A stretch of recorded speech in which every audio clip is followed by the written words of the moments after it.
हम जैसा बता रहे हैं कि सुबह 11 बजे से ही हिंदी खबर पर महाकुंभ महासंवाद का आयोजन हमने किया है। गंगा तट पर हम मौजूद हैं। हमारे पीछे पतित पावनी माँ गंगा जी का जो है वो निर्मल प्रवाह चल रहा है और यहाँ जहाँ मैं मौजूद हूँ यहाँ से कुछ ही दूरी पर संगम भी है, त्रिवेणी भी है, जहाँ पर लोग अपने पाप धोने जाते हैं, ऐसा कहा जाता है। लेकिन मेरा मानना है कि लोग सनातन को मजबूत करने जाते हैं, लोग अपनी आस्था की डुबकी लगाकर ये विश्वास जताने जाते हैं महाराज जी कि भारत में सनातन में विश्वास करने वालों के साथ उनका भगवान हमेशा खड़ा रहता है। हम इस विचार को और मजबूत कर रहे हैं और आज हिंदी खबर के इस महाकुंभ में हम भारत को विश्वगुरु बनाने के लिए महाकुंभ के महात्म्य पर चर्चा करने के लिए एकत्रित हुए हैं। और अब हमारे साथ इस चर्चा के सिलसिले को, इस विमर्श के सिलसिले को आगे बढ़ाएंगे महामंडलेश्वर आचार्य स्वामी प्रेमानंद पुरी जी। आप महंत हैं अर्जी वाले हनुमान जी और आप मध्य प्रदेश उज्जैन से आए हैं। महाराज जी मैं आपको प्रणाम करता हूं। बहुत बहुत धन्यवाद। और मैं चाहता हूं कि हिंदी खबर के हमारे दर्शक 19 करोड़ से ज़्यादा इनकी संख्या है। देश के बाहर 21 देशों में हिंदी खबर का जो प्रसारण देखते हैं, सोशल मीडिया के माध्यम से आपके आशीर्वचन को सुनेंगे और आपके इन वचनों से लाभान्वित होंगे। तो मैं एक बार फिर से आपका स्वागत करता हूं महाराज जी। बहुत बहुत आशीर्वाद। इस महाकुंभ में आकर सबसे अनूठी चीज़ आपको क्या लगी?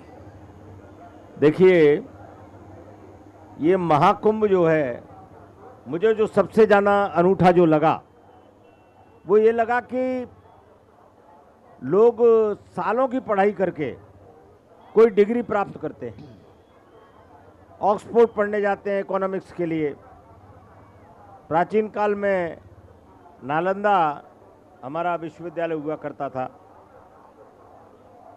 तो मुझे यहाँ आके लगा कि अगर आपको संस्कृति और संस्कार की डिग्री लेना है तो इस महाकुंभ में आ जाइए, क्योंकि ये महाकुंभ 85 दिन के लिए, 45 दिन के लिए संस्कृति और संस्कार का विश्वविद्यालय बन गया है। तो यहाँ पढ़ने की आवश्यकता नहीं है, यहाँ दरस परस से ही आप संस्कृति और संस्कार की डिग्री ले जाएंगे। जी, हमने देखा कि यहाँ महाकुंभ में तमाम धार्मिक और सांस्कृतिक मुद्दों पर बात हो रही है, लेकिन ये वाला जो महाकुंभ है ना, ये ग्लैमराइज्ड कुंभ महाकुंभ हो गया है। जब ये महाकुंभ का आयोजन हो रहा था तब शुरुआत में हम लोगों ने भी इसमें हिस्सा लिया और मीडिया के माध्यम से जन जागरूकता फैलाने के लिए, लोगों तक महाकुंभ के महात्म्य और उद्देश्यों को पहुंचाने, संप्रेषण के लिए हमने अपने आप को जो है लगातार मेहनत की और उनके साथ लगे। लेकिन मैं यहाँ देख रहा हूँ कि आज का जो एक महाकुंभ है ये ग्लैमराइज्ड महाकुंभ हो गया है। योगी जी कहते हैं कि भव्य कुंभ, दिव्य कुंभ, डिजिटल कुंभ, सुरक्षित कुंभ। ये तो इन चारों के अलावा अब ग्लैमराइज्ड कुंभ हो गया है। ममता कुलकर्णी आ रही हैं, अभिनेत्री हैं, अब उनके बारे में कह रहे हैं कि भाई वो किन्नर अखाड़े की जो है महामंडलेश्वर बन गई हैं। अरे भाई, महामंडलेश्वर कोई रेवड़ी में बांटने वाला या कोई उपाधि ऐसे थोड़ा कि भाई गए और 100 रुपया दिया 1 किलो लेकर आ गए। अरे महामंडलेश्वर इतना महान पद है ये कि ये त्याग, तपस्या इसके बाद मिलता है। यहाँ बट रहा है। बोले कौन हो? बोले हम किन्नर अखाड़े के फलाने हैं। हाँ भैया, तुम कौन हो? हम फलाने अखाड़े के फलाने हैं। अच्छा, तुम कौन हो? अरे हम तो फलाने अखाड़ी की फलानी दीदी हैं। ये क्या एकदम रेवड़ी की तरह पद बट रहे हैं। एक वो महिला आ गई फ्रॉड, वो आंखें भूरी भूरी करके, बाल रंगा के, फर्जी उबाल जटा लगा के, बोला तुम क्या हो? बोले हम फलाने महामंडलेश्वर की शिष्या हैं और हम फलानी और बड़ी महामंडलेश्वर हैं। इससे तो भाई हमारी सनातन संस्कृति का लोग मखौल उड़ा रहा है सोशल मीडिया पे। मैं सबसे पहले तो एक बात ये कहना चाहूँगा कि जो ममता कुलकर्णी वाली बात आपने जो कही है जी, मैं समझता हूँ कि ममता कुलकर्णी ने उस समय फिल्मों को विदा किया था जब वो अपने शिखर पर थी जी, और हर बड़े आदमी पर कोई ना कोई आरोप लगे हैं। क्योंकि हाथी चलता है तो कुत्ते भौंकते हैं, ये स्वभाव है मनुष्य का। तो ममता कुलकर्णी पे सबसे पहले आरोप लगाया हिमांगी सखी ने जी, क्योंकि वो खुद ही किन्नर अखाड़े से अलग होकर एक नया अखाड़ा बना रही हैं जी। तो मैंने आज उनको कहा, मैंने कहा आप खुद ही विस्तारवादी नीति पर काम कर रही हैं तो किसी का विरोध कैसे कर सकती हैं। जहाँ तक ममता कुलकर्णी के महामंडलेश्वर बनने की बात है तो ये परंपरा आज की नहीं है। हमने अभी 3 दिन पहले एक अंग्रेज को भी महामंडलेश्वर बनाया है निरंजनी अखाड़े से। अच्छा। तो महामंडलेश्वर उनको बनाने से पहले वो पिछले 15 साल से संपर्क में थे और वो ध्यान, तपश्चर्या, साधना, जो एक महामंडलेश्वर पद के लिए जो पंच निर्णय होते हैं उससे जो योग्यताएं थी उनका वो अनुपालन कर रहे थे। तो सुबह हमने उनको संन्यास दिया और शाम को उनका पट्टाभिषेक किया महामंडलेश्वर का। तो ये ममता कुलकर्णी के बारे में भी ये कहा जाए कि वो सुबह सन्यासी बनी और शाम को उनका पट्टाभिषेक हो गया, तो इसमें कोई आश्चर्य की बात नहीं है। मैं तो इसको सनातन की ताकत समझता हूँ। आज सनातन की ताकत कितनी बढ़ गई है कि जितने भी ग्लैमरस लोग हैं जो तपश्चर्या कर रहे हैं, साधना कर रहे हैं, मंत्र साधना कर रहे हैं, उपासना कर रहे हैं, पूजा कर रहे हैं, इनके बाद वो संतों के सानिध्य में आ रहे हैं। और मुझे जैसा बताया कि लक्ष्मी त्रिपाठी जो हैं उनके संपर्क में वो 2016 से थी और 2016 से वो सारी साधनाएं कर रही थी, उनके मार्गदर्शन में तपस्याएं कर रही थी। और ये जब सब कुछ उनके किन्नर अखाड़े के पंचों ने उनको परख लिया के बाद उनको संन्यास दिया गया है और संन्यास देने के बाद फिर अखाड़े की सहमति लेकर, क्योंकि किन्नर अखाड़ा जूना अखाड़े के साथ स्नान करता है, किन्नर अखाड़े को जूना अखाड़े के साथ मान्यता दी गई है। तो अखाड़े से सहमति लेकर, अखाड़े के पंचों से सहमति लेकर उनको महामंडलेश्वर बनाया गया है। तो मेरे हिसाब से, क्योंकि मेरा भी संन्यास आज 24 साल का हो गया, तो मैं समझता हूँ संन्यास परंपरा के पूरे अनुपालकों का पालन करके उनको महामंडलेश्वर बनाया है। तो ये अच्छी बात है, सनातन के विस्तारवादी जो नीति है। नहीं तो ये जो एक ग्लैमर का तड़का लग रहा है महाराज जी, हम देख रहे हैं कि यहाँ पे एक माला बेचने वाली हमारी छोटी बहन थी, उसको लोग मोनालिसा कह के सोशल मीडिया पे दौड़ा रहे हैं, क्लिप बना के वायरल कर रहे हैं।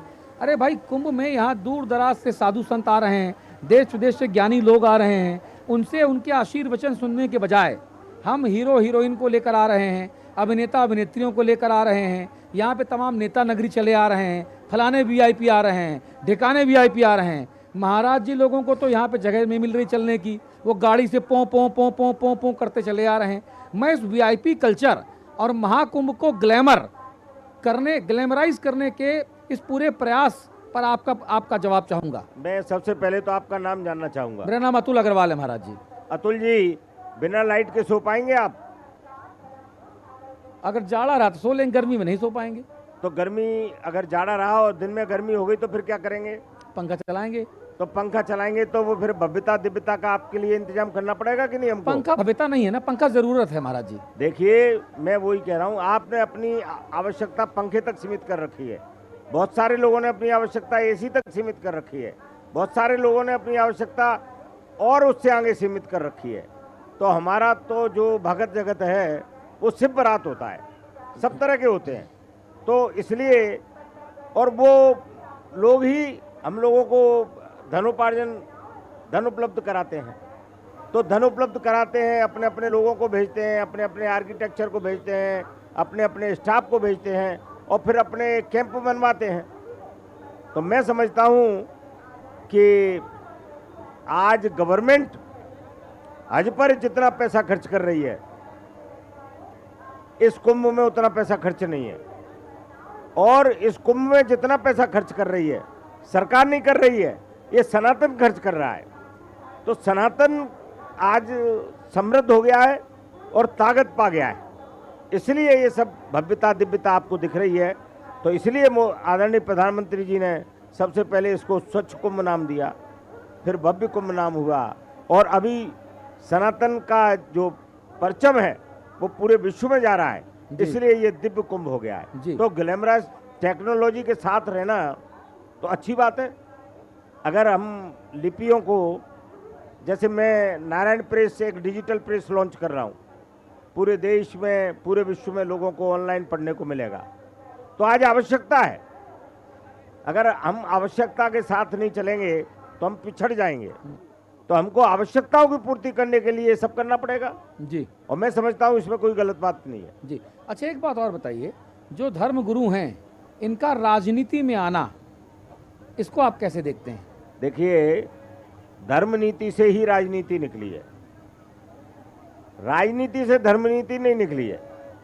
हमारे जितने भी साधु संत राजा होते थे पहले, उनसे ऊंचा स्थान राजऋषि का होता था। और बहुत सारी इतिहास में ये आपको देखने को मिलेगा कि जिस समय अकस्मात राजा का निधन हो गया तो उस राजपाट को राजऋषियों ने चलाया है।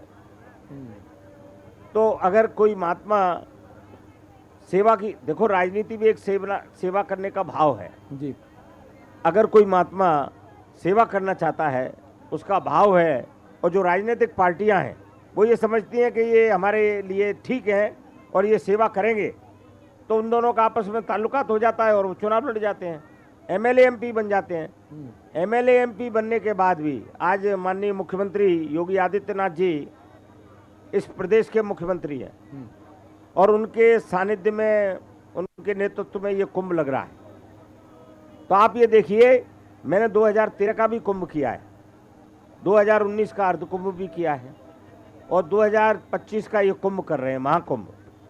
तो 13 में स्थिति ये थी कि जो हमारा जो कैंप है वो अखाड़ों के सामने लगता है, माने वो एरिया मुख्य एरिया कहलाता है, एक तरह से कहना चाहिए कुंभ का। यही मौनी अमावस का दिन था जो अभी आने वाला है। नलों में पानी तक नहीं था अतुल जी, और आज गंगा कैसे बह रही है आपके पीछे दिख रहा है, अविरल बह रही है। लोग स्नान कर रहे हैं, आचमन कर रहे हैं, तर्पण कर रहे हैं। तो ये सबसे बड़ी बात है इस कुंभ की कि यहाँ माँ गंगा नलों में तो छोड़िए, सब जगह अविरल बह रही हैं। और 13 में वहीं पीने के लिए पानी तक उपलब्ध नहीं था जी। तो आप 2013 का जो जिक्र कर रहे हैं, उस वक्त अखिलेश यादव की समाजवादी पार्टी की सरकार थी उत्तर प्रदेश में, और नंबर 2 की हैसियत रखने वाले मुस्लिम समाज से आने वाले मोहम्मद आजम खान को 2013 के कुंभ का प्रभारी बना दिया था अखिलेश यादव ने। क्या इस वजह से तमाम गड़बड़ियां थी जो आप कह रहे हैं? देखिए, ये जो तुष्टीकरण की राजनीति करने वाले लोग हैं, ये कुंभ को बर्बाद करना चाहते थे। और ये 2 पे आप रुक गए। आपको इससे आगे की जानकारी मैं दे देता हूं अतुल जी। उस समय जावेद उस्मानी चीफ सेक्रेटरी थे जी, और हर दिन हमको चीफ सेक्रेटरी को फोन करना पड़ता था कि यहाँ ये करा दिए, यहाँ वो करा दीजिए। और आजम खां जब कुंभ में चेयर करने आ रहे थे, तब हम लोगों ने कहा था कि ये कुंभ गीता और भागवत पे चलता है, ये कुंभ रामायण के आदर्शों से चलता है, तो आप तीनों का अध्ययन करके आइए, उसके बाद इस कुंभ में प्रभारी मंत्री का चेयर करिए। तो देखिए, पूरे कुंभ भर वो कभी चेयर करने नहीं आए, परंतु ये तुष्टीकरण की राजनीति के कारण सपा ने संदेश तो अपने प्रदेश को दिया ही था। नहीं तो भारतीय जनता पार्टी ये भी आरोप लगाती है कि मोहम्मद आजम खान को अखिलेश यादव ने इसलिए इस महाकुंभ का इंचार्ज बनाया था 2013 में, क्योंकि यहाँ पर तकरीबन 1.5 लाख से 2 लाख करोड़ रुपए की जो आर्थिकी है, जो इकोनॉमी है, वो मूव करती है। और उसमें मुस्लिम समुदाय के लोगों को ठेके बांटने, मुस्लिम समुदाय के लोगों को दुकानें बांटने, मुस्लिम समुदाय के लोगों को तरह तरह से टेंट लगाने का, ये करने का, सड़क बनाने का, लाइट लगाने का, खंबा लगाने का, जो मैन्युफैक्चरर हैं उनको ठेका देने का, ताकि जो सनातन के मानने वाले हिंदू समाज के लोगों की इकोनॉमी है वो डाउन हो जाए। इसमें मुसलमान समाज के जो लोग हैं उनकी घुसपैठ कराई जा सके। आप बिल्कुल ठीक कह रहे हैं। मैं नहीं, बीजेपी का आरोप है ये। देखिए अतुल जी, आपने मेरी नॉलेज में ये बात लाई है, बिल्कुल ठीक है। ये सब हम लोगों के संज्ञान में पिछले कुंभ में था, इसीलिए इस कुंभ में हमने ये कहा है कि कोई भी ऐसा वर्कर जो मुसलमान होगा उसको हम कुंभ में नहीं आने देंगे। अच्छा। काम नहीं करने देंगे, क्योंकि ये इकोनॉमी को तो प्रभावित करते ही हैं, इसके साथ साथ ये लव जिहाद, थूक जिहाद, पेशाब जिहाद करके हमारी संस्कृति को भी जो है भ्रष्ट कर रहे हैं। तो इसलिए इन्हीं सब बातों के कारण इस कुंभ में ये बहुत बड़ा निर्णय लिया गया जी। लेकिन सरकार ये कहती है, केशव प्रसाद मौर्य कहते हैं, योगी जी कहते हैं, ब्रजेश पाठक कहते हैं, तमाम दूसरे लोग कहते हैं कि भाई शासनादेश नहीं है, सरकार किसी को नहीं रोक रही है कि भाई सिर्फ हिंदू आएंगे या मुसलमान नहीं आएंगे, ईसाई नहीं आएंगे। अरे बोले इसको आना हो आओ, सरकार नहीं रोक रही है। देखिए, सरकार कुंभ नहीं करती। अच्छा। कुंभ अखाड़े करते हैं। अच्छा। सरकार हमारे साथ समन्वय करके इस कुंभ को संपन्न करती है। सरकार जो अखाड़े कहते हैं, क्योंकि सरकार में परंपराओं का ज्ञान नहीं है, सरकार में स्नान के समय के मुहूर्त का ज्ञान नहीं है, सरकार में ये ज्ञान नहीं है कि कौन सा अखाड़ा कैसे स्नान करेगा, सरकार को किसी भी सांस्कृतिक बात की जानकारी नहीं है। क्योंकि सरकार के अधिकारी बदलते रहते हैं। जो अधिकारी हैं वो कितने पढ़े लिखे हैं, उनको धर्म की कितनी नॉलेज है, इन सब बातों का सरकार से कोई संबंध नहीं होता। सरकार तो हम लोगों से पूछती है कि हमको कौन सी तरफ कितने पुल बनाने हैं, किस तरफ से आपके लोग आएंगे, किस तरफ से कौन से खालसे का मूवमेंट होगा। तो इन सब बातों की जानकारी सरकार लेती है, उतनी व्यवस्थाएं उपलब्ध कराती है। सरकार का कुंभ में ऐसा कोई हस्तक्षेप नहीं होता जी। वो हमारी सुविधाओं को, सनातन की रक्षा के लिए सरकार कार्य करती है जी। लेकिन ये कुंभ आजकल मैं देख रहा हूँ कि राजनीतिक आरोप प्रत्यारोपों की वजह से भी थोड़ा घिरा हुआ है। जैसे मुलायम सिंह जी यादव, समाजवादी पार्टी के संस्थापक, अखिलेश यादव जी के पिता, उत्तर प्रदेश के 3 बार के मुख्यमंत्री, एक बड़ा नेता है भाई, देश का रक्षा मंत्री रहा एक व्यक्ति, अगर उनके समर्थकों ने, जो सनातनी हैं, यादव समाज के लोग तो पाकिस्तानी नहीं है ना, बांग्लादेशी नहीं है ना, यादव समाज के लोग भी तो हिंदू है ना, सनातनी है ना, प्रभु श्री कृष्ण के वंशज है ना। अगर उनके चाहने वालों ने मुलायम सिंह यादव जी की एक प्रतिमा लगा दी तो उस पर हाय तौबा क्यों करना है? देखिए, अगर उनको मुलायम सिंह जी की प्रतिमा लगानी थी तो सेपऊ में लगाते, हाँ, इटावा में लगाते, हाँ, और अपने घर में लगाते। हाँ, जो व्यक्ति राम का द्रोही हो, जिसने राम भक्तों पे गोलियां चलवाई हो, और जिसने पिछले कुंभ में ऐसी व्यवस्थाएं की कि एक बहुत बड़ा हादसा हो गया था, उसके कारण हमारे अनेकों लोग जो है वो काल के ग्रास को चले गए थे। तो ऐसे व्यक्ति, विधर्मी की प्रतिमा यहाँ लगाने का क्या औचित्य है? अब 900 चूहे खाके बिल्ली कहाँ चली? हज करने। मैं तो हज का नाम ही नहीं लेता। नहीं, मैं ले रहा हूँ, तो मुहावरा यही है। हाँ, 900 चूहे खाकर बिल्ली चली हज करने। हाँ, तो आप समझिए कि अपने पाप धोने के लिए, अपने पाप का प्रायश्चित करने के लिए, तो मैंने तो ये कहा था कि माननीय अखिलेश यादव बहुत अच्छे आदमी है, मैं कई बार उनसे मिला भी हूँ। नहीं, वाकई भले आदमी अखिलेश यादव, मैं कह रहा हूँ ना, अच्छे आदमी है। पर मैं उनसे कहता हूँ एक अखबार में एक अपील और निकाल दें कि हमारे पिताजी ने ये पाप किए थे, हम उनका प्रायश्चित करने के लिए उनको गंगा स्नान कराने लाए हैं। अब जीते जी तो नहीं लाए वो, अब मूर्ति के रूप में लाए हैं, तो एक अपील उनको निकालना चाहिए। एक सारे अखबारों में, आपके चैनलों के माध्यम से एक ऐड देना चाहिए कि माननीय मुलायम सिंह यादव जी ने राम भक्तों पर गोलियां चलाई थी। इससे बड़ा देशद्रोही इस देश में कोई नहीं हो सकता। सरकार, फिर मेरे से लोगों ने कहा कि महाराज जी सरकार ने उनको पद्म भूषण दे दिया, जो भी दे दिया हो, मुझे तो जानकारी नहीं है। तो मैं वहाँ ही कहता हूँ सरकार ने गलती की है तो उसको वापस ले। मैंने इसके लिए सरकार को पत्र लिखा है कि ऐसे राम भक्त द्रोही को सरकार के सम्मान देने का और उनको सम्मान लेने का, अगर किसी ने कोई रिश्वत दे रहा है तो वो भी दोषी है, और कोई रिश्वत ले रहा है तो वो भी दोषी है। अगर उनने, मुलायम सिंह ने भी अगर वो ली है पद्म श्री, पद्म भूषण जो भी सरकार ने दिया है, तो वो भी दोषी हैं। उनको अपने पापों को प्रायश्चित करने के लिए पद्म भूषण, पद्म श्री को नहीं लेना चाहिए। तो इसका मतलब, और सरकार ने गलती की है तो सरकार को उसको वापस लेना चाहिए। अरे भाई, तो आप राजू दास जी की बात नहीं कर रहे? अयोध्या के हनुमानगढ़ी के महंत हैं राजू दास जी, उन्होंने उनके ऊपर किस तरह की ओछी और गली के गुंडों और लंपट मवालियों वाली टिप्पणी की। मुलायम सिंह जी यादव दिवंगत हो गए हैं, और हमारे हिंदू सनातन शास्त्रार्थ में कहा जाता है, मैं भी चित्रकूट ग्रामोदय से पढ़ा हुआ हूँ, मैं भी थोड़ा बहुत धर्म जानता हूँ महाराज जी, हमारे यहाँ तो कहा जाता है कि अगर कोई आत्मा शरीर छोड़ के चली गई तो हम उसके बारे में विश्वमन नहीं करते, हम उन्हें स्वर्गीय ही कहते हैं। देखिए, हम उन्हें दिवंगत कहते हैं, और वो उनको कठमुल्ला कह रहा है। वो कह रहे हैं महंत जी कि आप उनकी प्रतिमा पे जो है वो पेशाब करके आओ। ये किस तरह का संत है और किस तरह की सनातन की हम मर्यादा को आगे बढ़ा रहे हैं महाराज। देखिए, राजू दास जी ने जो कहा उससे मैं सरोकार नहीं रखता। हाँ, इस प्रश्न का उत्तर तो राजू दास जी दे पाएंगे। हाँ, परंतु मैं उसी बात को कहता हूँ जो मैंने सार्वजनिक देखा है। किसी व्यक्ति विशेष की बात मैं कभी नहीं करता किसी मंच से, परंतु मैंने देखा है कि राम भक्तों पर मुलायम सिंह जी ने गोली चलवाई। मैं भी उस कार्य सेवा में था, मेरे भी यहाँ पैर में गोली लगी। हाँ, निशान देख रहा हूँ। तो मैंने उस दृश्य को देखा है, मैंने उस समय की पुलिस की जो बर्बरता थी उसको देखा है। मैंने देखा है कैसे लाठी चला रहे थे, देख भी नहीं रहे थे कि लाठी कहाँ लगेगी, और कई लोगों के सिर फूट गए थे। लोग अपने अपने हमारे अंग वस्त्र हमने दिए, लोग माने हमारे कई सन्यासी तो वहाँ अपने अंग वस्त्र और ये उतार के नागा की भेष में गए हैं। क्योंकि कपड़े उन लोगों के ऊपर बांध दिए गए थे। तो ऐसे व्यक्ति जिसने सार्वजनिक अपराध किया हो और उनके पुत्र उनका प्रायश्चित कर रहे हैं, ये चर्चा यहाँ चलने वाली नहीं थी। आदरणीय मुलायम सिंह जी दिवंगत हो गए, गोलोकवासी हो गए, उनकी बात करना, आप शास्त्र की बात कर रहे हैं तो मैं ठीक कह रहा हूँ, आप शास्त्र की बात ठीक कह रहे हैं, परंतु उनके पुत्र जो गलती कर रहे हैं और यहाँ कुंभ में लाके उनको मेरा यहाँ कुंभ में लाने से विरोध नहीं है। यहाँ कुंभ में तो इतने लोग आ रहे हैं, आए स्नान करें।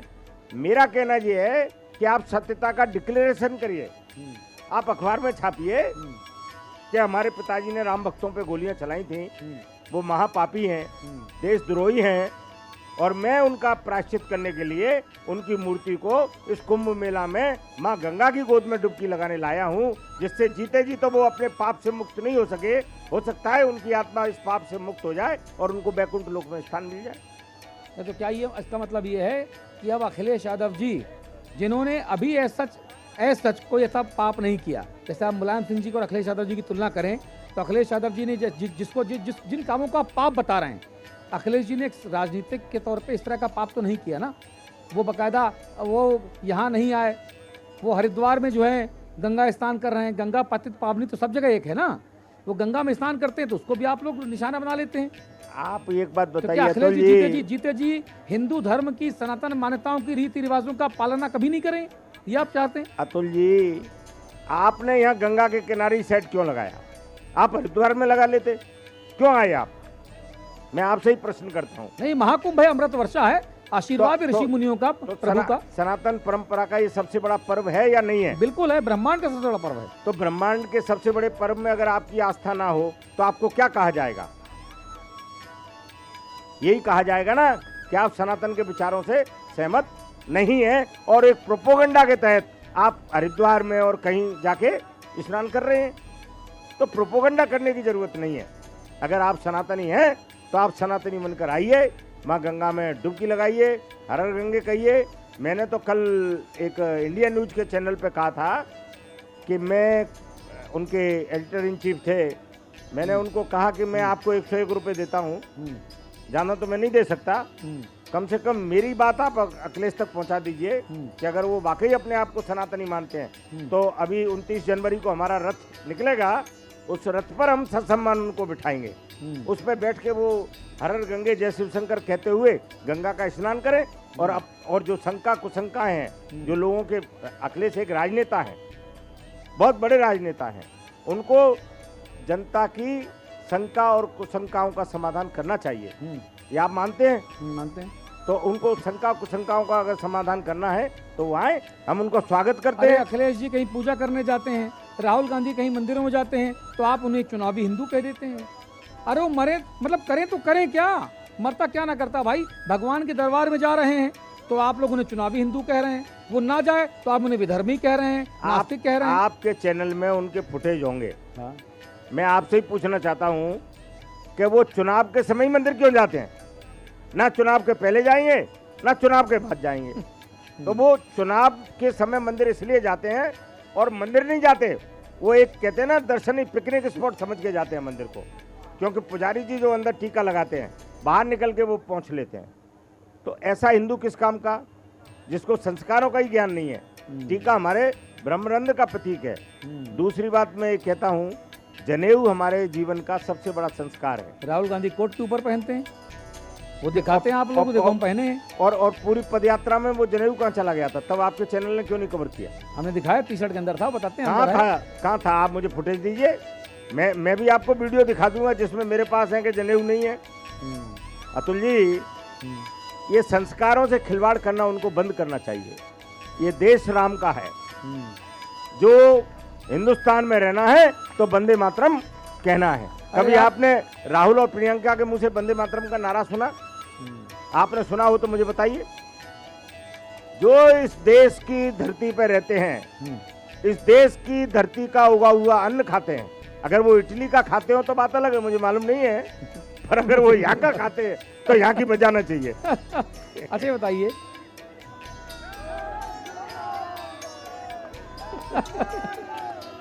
अच्छा ये बताइए, अब ये सनातन का सबसे बड़ा ये महापर्व है, ब्रह्मांड में इससे बड़ा धार्मिक आयोजन कभी होता ही नहीं है। 150 करोड़ लोग, 40 से 50 करोड़ लोग तो सशरीर यहाँ शामिल होते हैं और 100-125 करोड़ लोग आत्मिक तरीके से, बौद्धिक तरीके से इस कुंभ से जुड़े हुए हैं, जो यहाँ नहीं आ पाए, सशरीर नहीं है, उनकी भावनाएं यहाँ पर है। महाराज, इतना बड़ा आयोजन हो रहा है, तिल रखने की जगह नहीं है, जहाँ देखो सनातन की पताका लहरा रही है, लेकिन मुसलमान कहते हैं, सेंट्रल सुन्नी वक्फ बोर्ड कहता है अरे छोड़ो, जमीन तो हमारी है। बोल रहे जहाँ कुंभ हो रहा, महाकुंभ हो रहा, वो जमीन हमारी है, वक्फ बोर्ड की जमीन है, आप लोग है कब्जा करके बैठे हैं। मैं कल गाड़ी से ये अपने हनुमान जी मंदिर के थोड़ा से आगे गया था। हाँ, वहाँ एक पागल खड़ा था। हाँ। और वो पागल अपने आप को कह रहा था कि मैं जवाहरलाल नेहरू हूँ। क्या कह रहा था? कि मैं जवाहरलाल नेहरू हूँ। अब आप बताइए, मैं उसे जवाहरलाल नेहरू मानूं या पागल मानूं? क्या मानूं बताइए? पागल मानेंगे। बस आपने अपना उत्तर दे दिया। ये अफ और बफ 60 साल पहले बने हैं और 5225 वर्ष पहले कुरुक्षेत्र में भगवान ने गीता का निर्माण किया। 2520 वर्ष पहले आदि शंकराचार्य ने 10 अखाड़ों का निर्माण किया। 2500 साल से जहाँ कुंभ लग रहा हो, 50-60 पहले अफ और बफ बोर्ड बने, वो कहते हैं हमारी जमीन है। तो आपको क्या समझना चाहिए, जो मैंने अभी बताया ना, हनुमान मंदिर के सामने वाला व्यक्ति, कि वो जवाहरलाल नेहरू नहीं, पागल है। पागल है। अच्छा। और दूसरी बात, इस वक्फ बोर्ड को तो मैं भूमाफिया बोर्ड कहता हूँ। इसका काम ही भूमाफियाओं की जमीन कब्जा, माने जो अच्छी मंदिरों की जमीन है उसको कब्जा करना इसका काम है। और मैं इन लोगों की बात को सीरियस नहीं लेता। अच्छा, योगी जी का बुलडोजर भूमाफियाओं पे चल रहा है, तो अगर वक्फ बोर्ड वाले भूमाफिया बोर्ड है तो 1-2 लोगों पे तो बाबा का चल जाता है बुलडोजर। यहाँ तो भूमाफियाओं का पूरा बोर्ड है, इस पे योगी का बुलडोजर काहे नहीं चल रहा? देखिए, अभी बाबा को समय बहुत कम हुआ है। अच्छा। आपने दिल्ली में आप निकलते होंगे, दिल्ली में आपने कचरे का पहाड़ देखा होगा। कितना बड़ा पहाड़ है, 60 साल का कचरा है, 70 साल का कचरा है। उस कचरे को साफ करने में टाइम लगेगा। हाँ, पर ये मैं आपको यहाँ से बैठ के कह देता हूँ कि माननीय मुख्यमंत्री जी अगर यहाँ रहे और जनता ने, योगी जी मुख्यमंत्री तो वही हैं, अगर वो रहे और जनता जिस तरह उनको प्यार और आशीर्वाद दे रही है, देती रही, तो आप देखिए फिर सब साफ हो जाएगा। कोई ऐसी जगह नहीं मिलेगी जहाँ गंदगी बचेगी। तो गंदगी को साफ कर रहे हैं, वो बुलडोजर थोड़ी चला रहे हैं। अतिक्रमण करके बैठे हैं ये लोग जमीनों पे।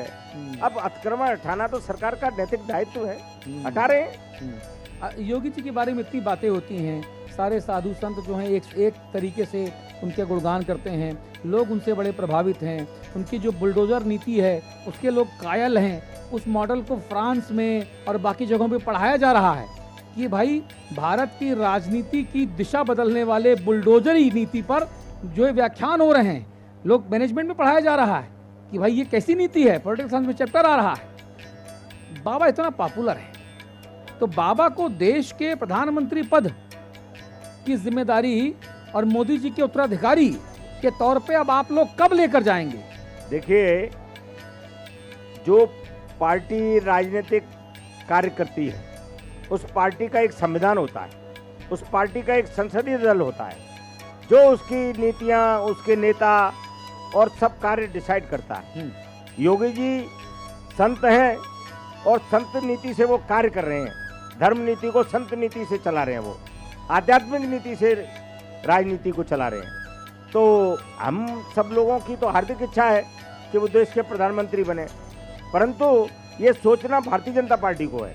और मैं भारतीय जनता पार्टी का सक्रिय सदस्य भी नहीं हूँ, मैं भारतीय जनता पार्टी का प्राथमिक सदस्य भी नहीं हूँ, तो मैं वहाँ कैसे आवाज रख सकता हूँ? लेकिन हाँ, पर मैं एक गुरु के तौर पे आप पर अतुल दिशा निर्देश दे सकते हैं। नहीं अतुल जी, पर मैं एक बात कहना चाहता हूँ। आप बहुत बड़ा मीडिया चैनल चलाते हैं, आप मेरी बात को पहुँचा दीजिए कि संत महात्मा ये चाहते हैं कि वो प्रधानमंत्री बने, तो आपकी बात सुनेंगे लोग। नहीं, हमारे माध्यम से आपकी बात सुनेंगे।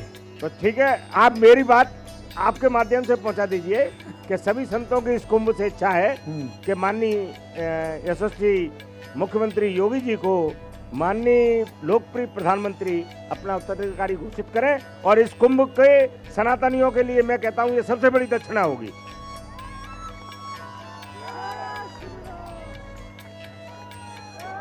मैं एक बार फिर से, जो लोग अभी हमारा टीवी अभी भी खोला है और जो अभी आपको सुनना शुरू कर रहे हैं, मैं चाहता हूं कि जो आपने ये संकल्प दोहराया, एक बार फिर से जो दर्शक अभी भी जुड़े हैं हिंदी खबर के साथ, उनके लिए विस्तार से ये एक बार दोबारा से दोहराइए। देखिए, जिस तरह से उत्तर प्रदेश सुरक्षित हुआ, जो एक तरह से सबसे क्राइम का प्रदेश हुआ करता था, विधर्मियों को माननीय यशस्वी मुख्यमंत्री जी ने साफ किया, और बुलडोजर बाबा की छवि जो आप कह रहे हैं कि फ्रांस में पढ़ाया जा रहा है, अन्य देशों में पढ़ाया जा रहा है, तो माने कोई ना कोई एक बहुत बड़ा कार्य तो उन्होंने किया ही है। और अब हम सभी संतों की ये इच्छा है, क्योंकि 19 का सफल कुंभ, 25 का दिव्य महाकुंभ, तो हम सभी संतों की ये इच्छा है, और मैं चाहता हूँ आप हिंदी खबर के माध्यम से ये बात माननीय प्रधानमंत्री जी तक पहुँचाएं, भाजपा के मैनेजमेंट को पहुँचाएं, भाजपा के संसदीय दल को पहुँचाएं कि इतने सफल कुंभ के आयोजन के लिए अगर माननीय प्रधानमंत्री, माननीय उत्तर प्रदेश के मुख्यमंत्री योगी आदित्यनाथ जी को अपना उत्तराधिकारी घोषित करेंगे, तो ये कुंभ के लिए हम संतों की सबसे बड़ी दक्षिणा होगी, क्योंकि मोदी जी हमारे यजमान हैं। मोदी जी हमारे इस कुंभ के सबसे बड़े यजमान हैं, और बड़ा यजमान हो तो बड़ी दक्षिणा लेना चाहिए। तो मैं चाहता हूं कि वो अपने, अभी तो वो स्वस्थ हैं, भगवान उनको शतायु करे, परंतु अपने बाद वो हम सभी संतों को अगर कोई दक्षिणा देना चाहते हैं, तो वो दक्षिणा में हम माननीय योगी जी को इस देश के प्रधानमंत्री के रूप में देखना चाहते हैं। आपको लगता है दक्षिणा आपको मिलेगी? देखिए, आशा पे दुनिया टिकी हुई है, जहाँ चाह है वहाँ राह है, ये सभी लोग कहते हैं। आपको लगता है योगी आदित्यनाथ जी प्रधानमंत्री बनेंगे? मुझे तो 100% लगता है, और माननीय प्रधानमंत्री जी भी यही चाहते हैं, और अगर नहीं चाहते तो इस सफल महाकुंभ के आयोजन के लिए माननीय योगी जी का कंधे से कंधा मिलाकर साथ नहीं देते। ऐसा कौन प्रधानमंत्री हुआ आज तक देश में जो कि इस कुंभ में दूसरी बार आ रहे हैं, 5 तारीख को आ रहे हैं फिर से, और ऐसा नहीं है, आते हैं वो सभी संतों के साथ भोजन करते हैं, सभी से सलाह मशवरा करते हैं, और इस कुंभ को कैसे अच्छे से किया जाए, कैसे दिव्यता से किया जाए, कैसे भव्यता से किया जाए। तो मैं तो यही समझता हूँ, और मैं क्या, आप सारे चैनल वाले समझते हैं कि आप देख रहे हैं कि किस तरह प्रधानमंत्री जी ने माननीय मुख्यमंत्री जी से कंधे से कंधा मिलाया हुआ है। तो कंधे से कंधा मिलाने वाली बात तो यही शो करती है कि मोदी जी भी चाहते हैं जी। लेकिन अखिलेश यादव जी कहते हैं कि सरकार जो है योगी जी की, ये सिर्फ और सिर्फ धार्मिक कार्यों में लगी हुई है, धार्मिक आयोजनों को बढ़ावा दे रही है। कुंभ जो है ये धार्मिक क्षेत्र है, यहाँ पर कैबिनेट का आयोजन करके, राजनीति करके ये कुंभ के महात्म्य को कम कर रही है योगी सरकार। देखिए, अखिलेश जी के पिताजी ने कैबिनेट का आयोजन सैफई में किया था, वो कौन सा तीर्थ था, अपने गांव में कैबिनेट का आयोजन करके, तब उनको ये अकल नहीं आई कि कैबिनेट का आयोजन सैफई में करके ऐसी जगह किया जहां की सरकार का हजारों करोड़ रुपया बर्बाद कर दिया। और माननीय मुख्यमंत्री जी ने यहाँ कैबिनेट की, उसका सबसे बड़ा लाभ बताता हूं मैं आपको। आप जब बैठे होंगे तब पुल पर भीड़ कम थी, अब भीड़ ऐसी हो गई है कि टूट नहीं रही है जी। आपका कैमरा चाहे तो दिखा सकता है, बिल्कुल दिखा रहा है, हमारा ड्रोन कैमरा दिखा रहा है लगातार। तो यहाँ हर पल कितने लोग पड़ जाएंगे, कितने लोग किस तरफ से आएंगे, कितना उनके लिए खाद्यान्न चाहिए, कितना उनके लिए शौच चाहिए, इन सब व्यवस्थाओं की आवश्यकता के लिए इमरजेंसी कैबिनेट की जरूरत है जी। इसलिए वो कैबिनेट यहाँ हुई कि इन सब बातों का विचार हो जाए। जहाँ तक अन्य लोगों की बात है, उन्होंने कहा कि पुल की घोषणा की, मेडिकल कॉलेज की घोषणा की, और रामपथ गमन की घोषणा की। तो मुझे एक बात बताइए, मैं आपके माध्यम से पूछना चाहता हूं कि इन घोषणाओं से इनको क्या लाभ हो गया? मुख्यमंत्री जी को यहाँ से घोषणा करने से कौन सा लाभ हो गया? तात्कालिक तो कोई लाभ है नहीं। तो जब तात्कालिक लाभ नहीं है तो उस पर आलोचना करने का कोई सवाल होना नहीं चाहिए जी। परंतु जो वास्तविक कैबिनेट की जो यहाँ बात हुई है, उसमें इस बात की चिंता जाहिर की गई थी कि मौनी अमावस्या का स्नान जो विश्व का सबसे बड़ा स्नान होने जा रहा है, विश्व का। एक दिन ये नगरी विश्व की सबसे बड़ी नगरी बनने जा रही है। तो जो एक दिन विश्व का सबसे बड़ा नगर है, उसकी व्यवस्थाएं कैसे सुचारू रूप से संचालित हों, और जो कि परमानेंट स्ट्रक्चर नहीं है, जबकि यहाँ जी टेम्परेरी स्ट्रक्चर में जी 10 करोड़ लोगों की व्यवस्था करना, जी। जिस जगह की आबादी 10 लाख की हो, आप उसको चैलेंज नहीं समझते? बिल्कुल, बहुत बहुत बड़ा चैलेंज है। और नहीं तो तेरे में मैंने देखा पानी इसलिए नहीं आया नल में कि पहले यहाँ फाइल साइन हुई, फिर कमिश्नर के यहाँ फाइल साइन हुई, फिर चीफ सेक्रेटरी के यहाँ फाइल साइन हुई, फिर कैबिनेट में फाइल साइन हुई, फिर मुख्यमंत्री की फाइल साइन हुई, तब तक कुंभ निपट गया, इसलिए पानी नहीं मिल पाया। अच्छा, आजकल एक विमर्श और चल रहा है महाराज जी कि सनातन बोर्ड को लेकर देवकेंद्र ठाकुर जी जो संत हैं, गृहस्थ संत हैं, कथावाचक हैं, बड़े पॉपुलर हैं, वो बहुत ज़ोर शोर से कमर कसे हुए हैं। कह रहे हैं कि भाई सनातन बोर्ड बनाओ, सनातन बोर्ड बनाओ। मीटिंग हुई, कल प्रेस कॉन्फ्रेंस हुई, इसमें आप भी महाराज जी शामिल थे। तो ये सनातन बोर्ड का झुंझुना क्या है? इसको विपक्षी दल झुंझुना कह रहे हैं, बीजेपी का झुंझुना जो साधु संत बजा रहे हैं। देखिए, जिसमें जितनी अकल होगी वो उतनी बात करेगा। अगर गधा है तो आप उससे घोड़े जैसी सवारी की अपेक्षा नहीं कर सकते, तो आप समझ जाइए।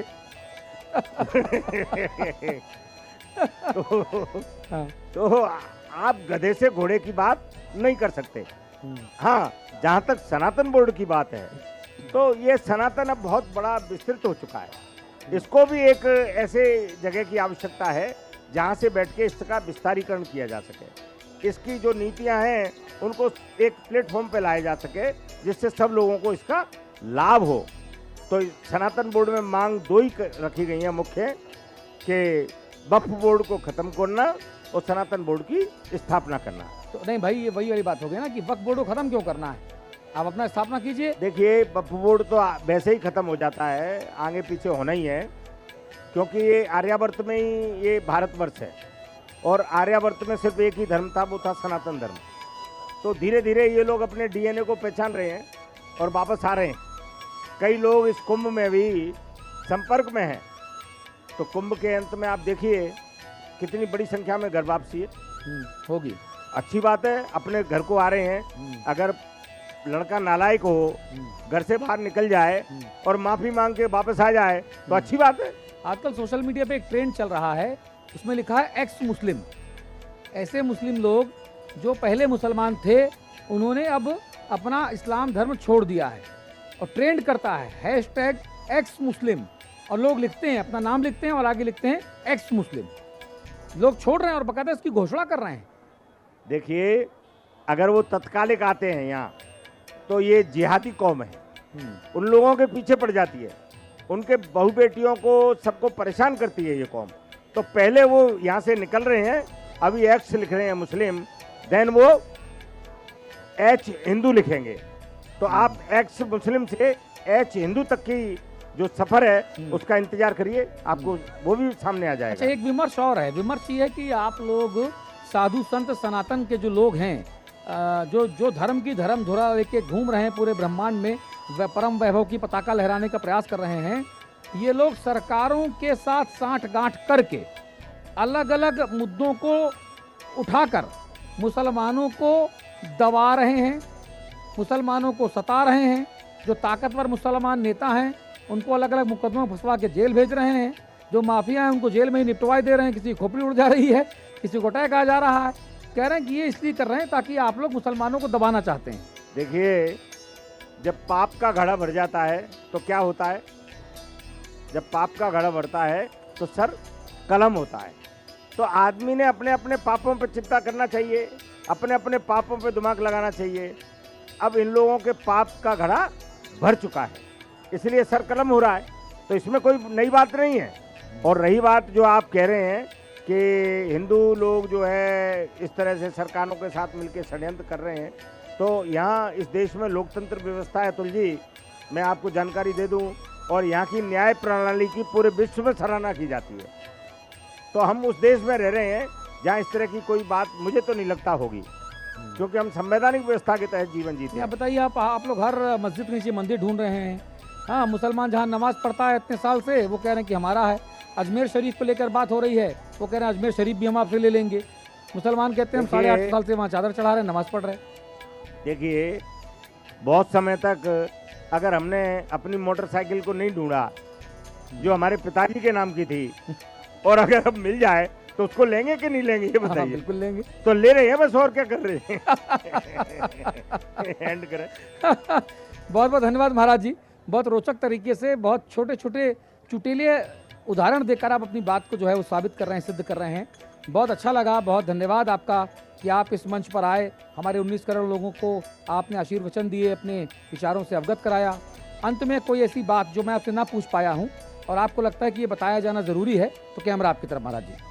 मैं अपने पूरे विश्व के सनातनी भाई बहनों को एक ही बात कहना चाहता हूँ कि जब इस कुंभ की ओर आओ तो अपने आप को खाली रख के आओ और माँ गंगा का जल अपने शरीर में भर के ले जाओ, तो जीवन में बहुत आनंद होगा। इन्हीं शब्दों के साथ महामंडलेश्वर स्वामी प्रेमानंदपुरी, अर्जी वाले हनुमान, उज्जैन, माँ गंगा का तट और धर्म की जय हो। हर हर महादेव। हर हर महादेव महाराज जी, बहुत बहुत धन्यवाद। हिंदी खबर पर खबरों का सिलसिला लगातार जारी है। आप देख रहे हैं प्रयागराज कुंभ नगरी के गंगा तट से हिंदी खबर का महाकुंभ महासंवाद। हमारी ये मेगा कवरेज लगातार जारी है। बहुत धन्यवाद हमारे साथ जुड़े रहने के लिए।